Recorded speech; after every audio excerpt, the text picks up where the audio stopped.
Olá, sejam bem-vindos. Nós estamos aqui para mais um Aqui Pode e estamos hoje com dois convidados. É a Lene. Tudo bom, Lene? Tudo bem, sim. E Lene está aqui hoje para me ajudar a interpretar, porque nós temos o nosso convidado, o professor Milton Bezerra, e ela vai nos ajudar nessa conversa, porque o professor Milton Bezerra, ele é surdo.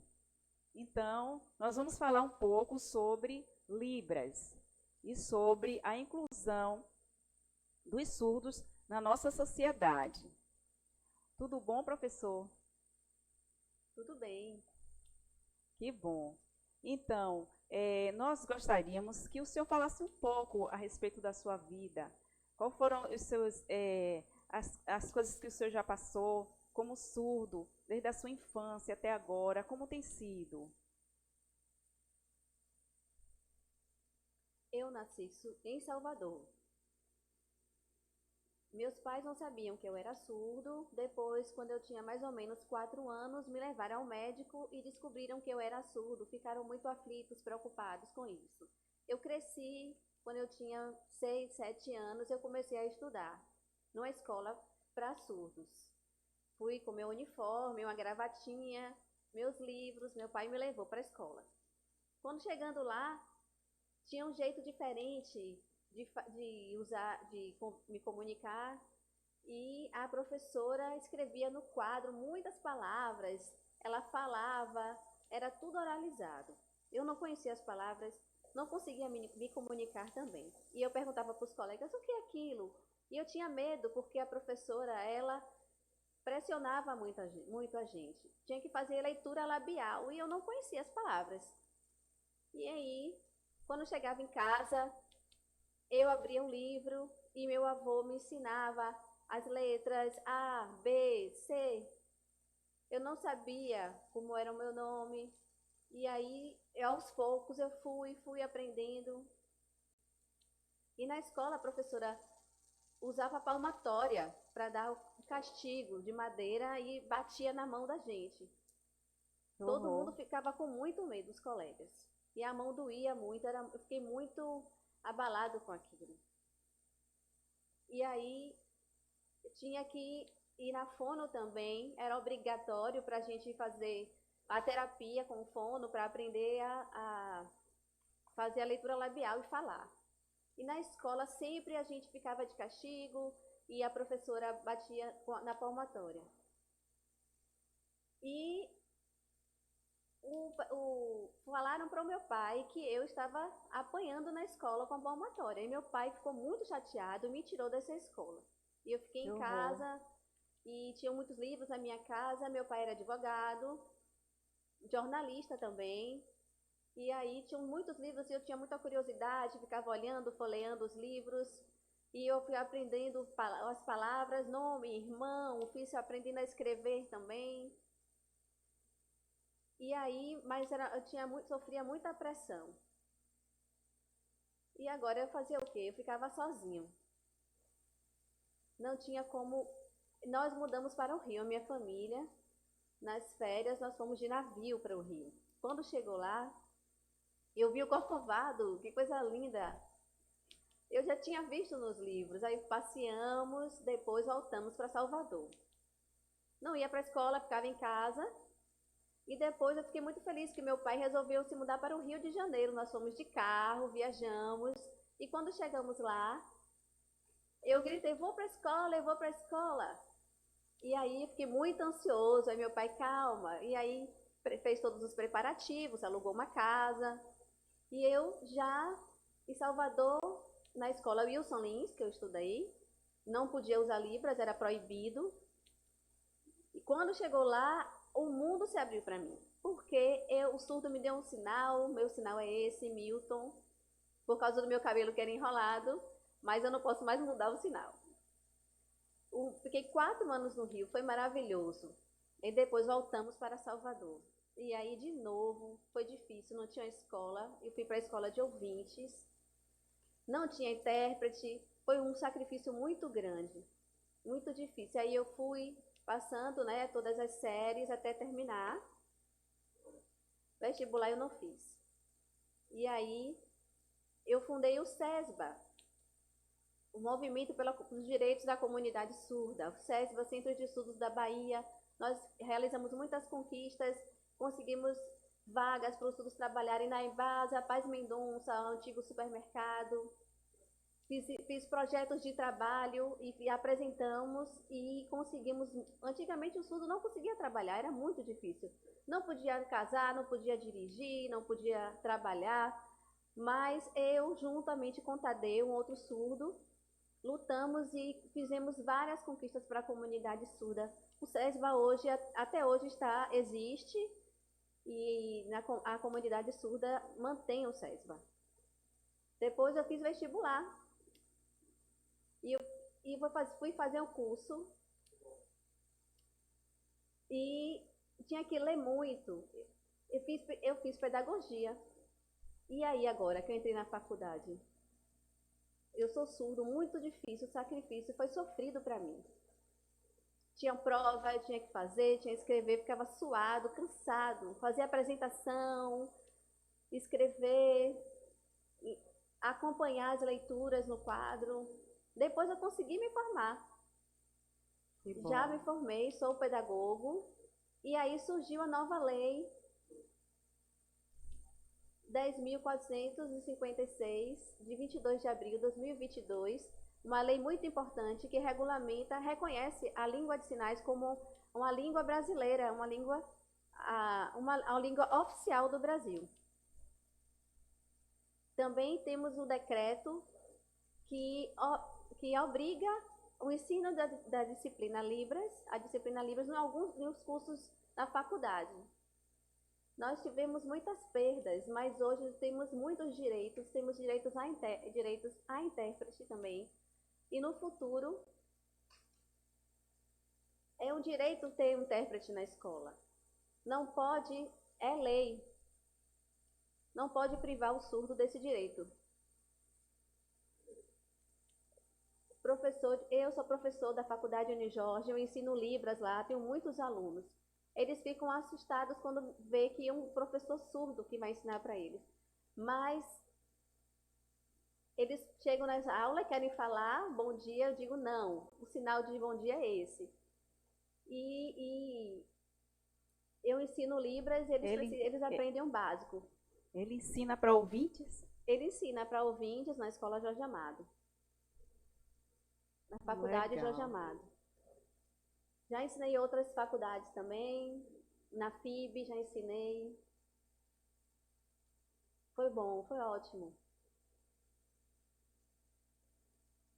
Não ensino só Libras, ensino sobre a história da educação dos surdos, sobre a parte teórica da Libras também.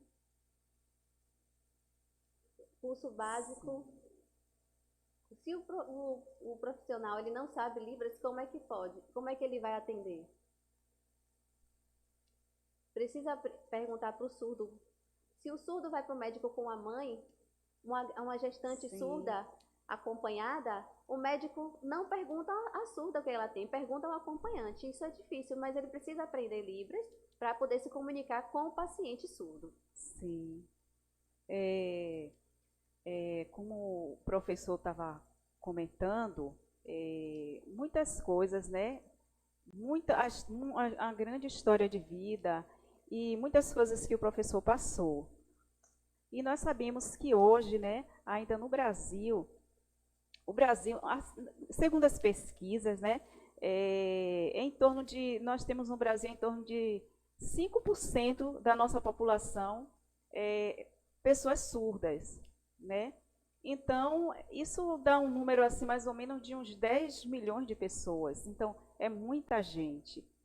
Então, aí eu gostaria de saber, no caso, hoje, né? Porque no caso, a escola onde ele está, a faculdade, existe uma facilidade para que o professor ensine, existe condições para isso, mas a nossa realidade, em geral, no Brasil, eu acredito que não seja isso. Então, eu gostaria que ele falasse o que pode ser melhorado, coisas que possam acontecer para que melhore nos lugares onde não tem essa condição.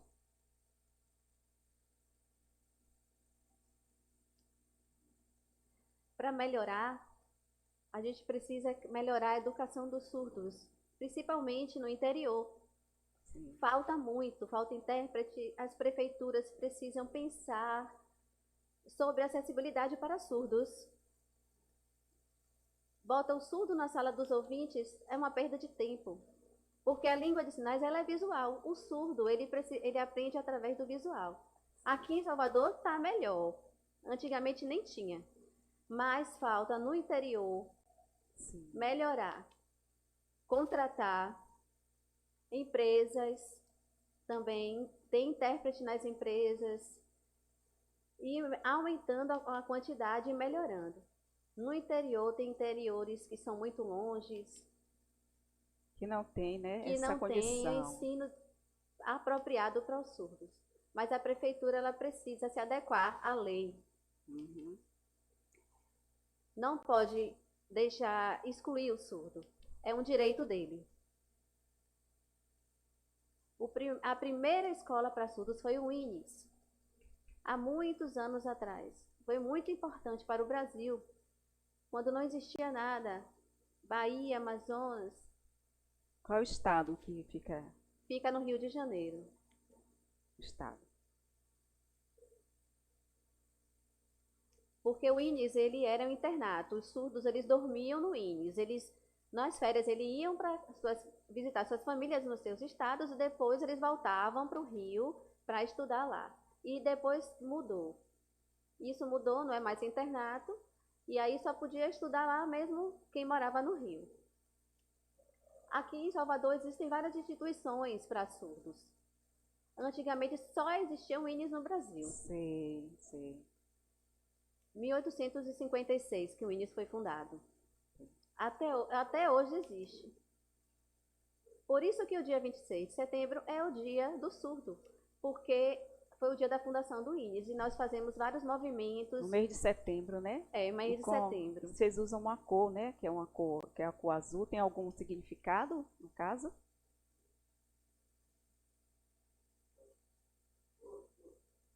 Tem uma bandeira, que a gente coloca também um brochezinho azul na blusa, na roupa. E tem uma bandeira também que é azul. Foi aprovada. É como o Outubro Rosa, Novembro Entendi. Azul. Para lembrar o Dia do Surdo. Nós fazemos passeatas, reivindicações. E é uma bandeira mundial para representar a comunidade surda. Né? Nós, pela nossa conversa, nós podemos ver que muito ainda pode ser feito, né? E aí eu gostaria que ele colocasse um pedido aqui, que ele pudesse fazer um pedido para que nós, como sociedade, como ouvintes, pudéssemos ajudar mais, né, a comunidade surda. Qual seria esse pedido?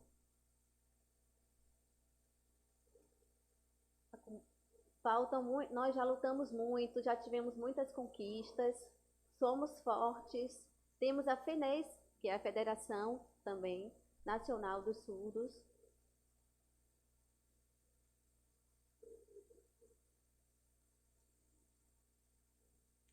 Sábado também a comunidade surda vai se reunir. Sábado agora. Mas a maioria do movimento surdos, nós gostamos muito de esportes, lazer.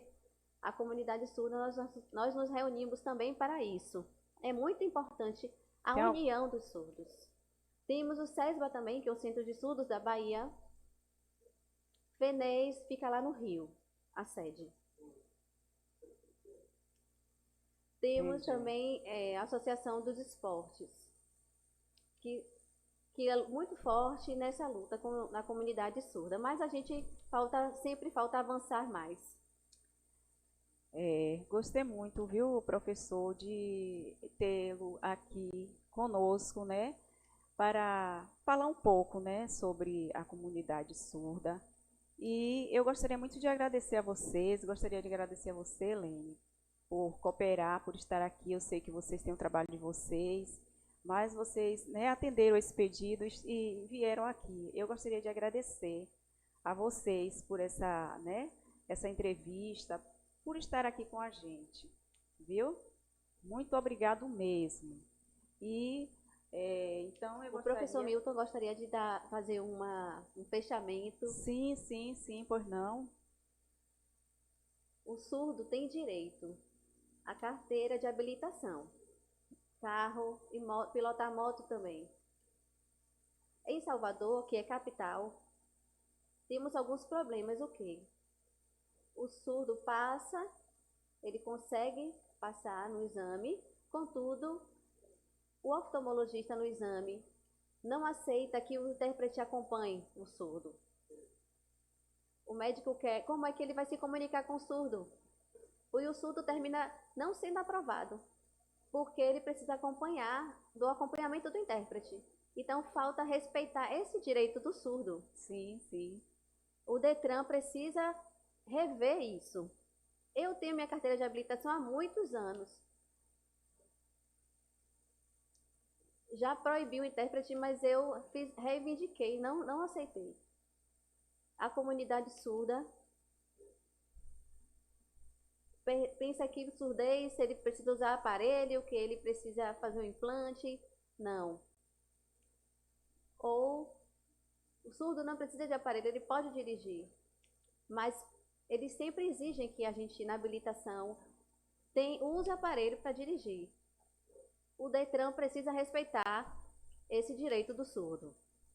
Então fica a dica e estamos aqui agradecendo, né? E aqui terminamos mais um Aqui Pode Podcast. Obrigada.